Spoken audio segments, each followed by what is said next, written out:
Hello and welcome to another indie game review, this time Defender Bros.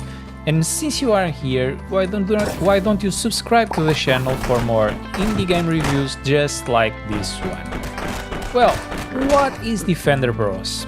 It's an indie tower defense game with this asset flippy kinda aspect, and the interesting part of it is that it has two stages. This is the first stage of the level where we have to gather XP to make upgrades for our character throughout the run, and where we gather scrap that we then use to make our defenses when we have to face the bugs that want to destroy our base.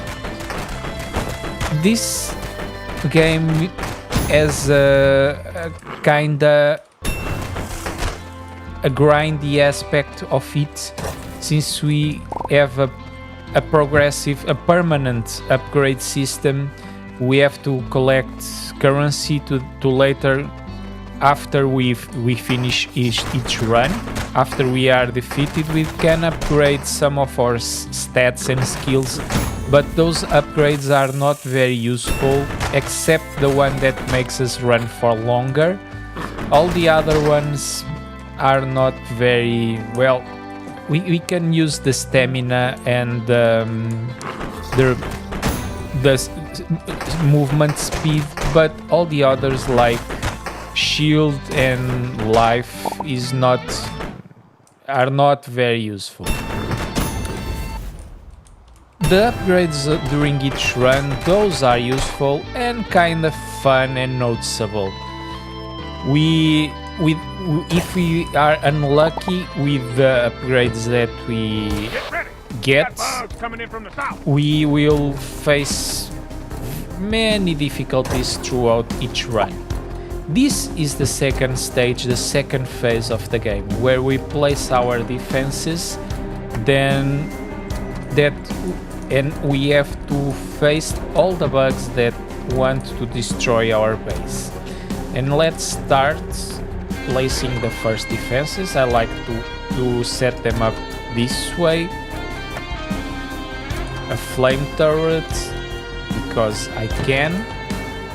And the first paddle to just make our enemies slower. Let's make them come. On the top right of the corner we have a map, like a radar, that tells us where everything is. The crates, the armored crates with the scrap, our enemies, and the place where the bugs will live and try to destroy our base. There are four sides of the screen. There are four corridors. Then the bugs will use to spawn, and they are always discriminated in the radar. They will not use the other corridors if they are not assigned there. And the game is essentially this. I have to say it is a bit grindy for my tastes. We grind a lot with not much progression that we can see. In each run, our enemies become stronger.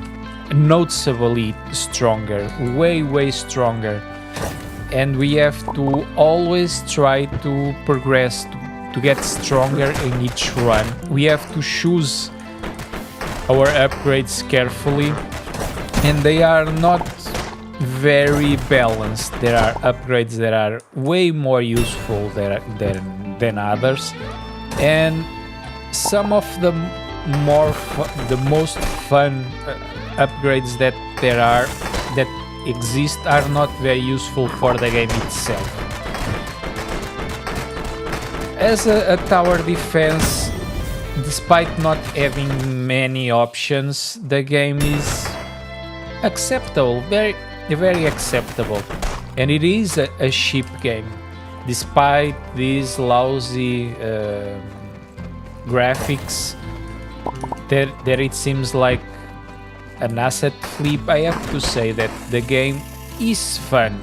Is repetitive, but fun, and why not say it, addictive. So, is it worth the asking price? Well, I have to say it is worth the 10 bucks. You can go for it. If the game is a bit different, it's not samey as all other tower defenses, I bet you will, at least during I have about 9 hours in the game, and it's a fair amount of time if we consider many of other indie games and what they provide us, and the time that's sometimes I get bored with these games way quicker than I was bored with this one. Bugs coming in from the north. I will show you the next. What do I want? A new companion? Decelerating. Companions will come with time. I will show you this last round, this last standing defense. I will use the same strategy. It's more than enough for the first round. A pad here and a flame turret. The bugs are not very smart. If the turret is on in these pads, they are unbreakable, but the turrets are breakable if the bugs shoot them. But they only shoot them if the turrets are in front of them. If I place them on the sides of the corridor, no one will shoot those turrets, and that facilitates a lot the gameplay, because we do not have to upgrade any of the defensive side of the turrets. We can also upgrade each one of the turrets, and we can upgrade our base also. You can see here what you can upgrade to new levels.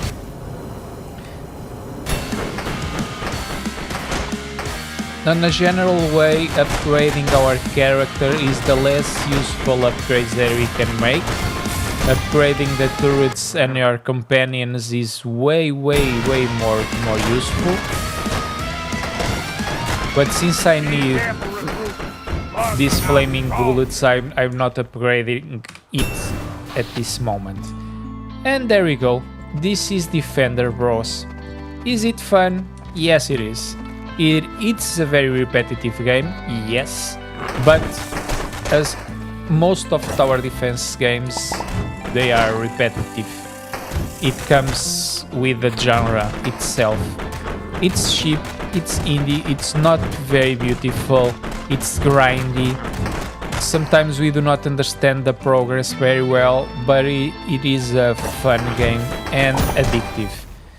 I recommend it if you like tower defense games, but if this game will be your entry in the genre, I think you can go for a more established game and not an experimental game like this one. See you next time, guys. Bye!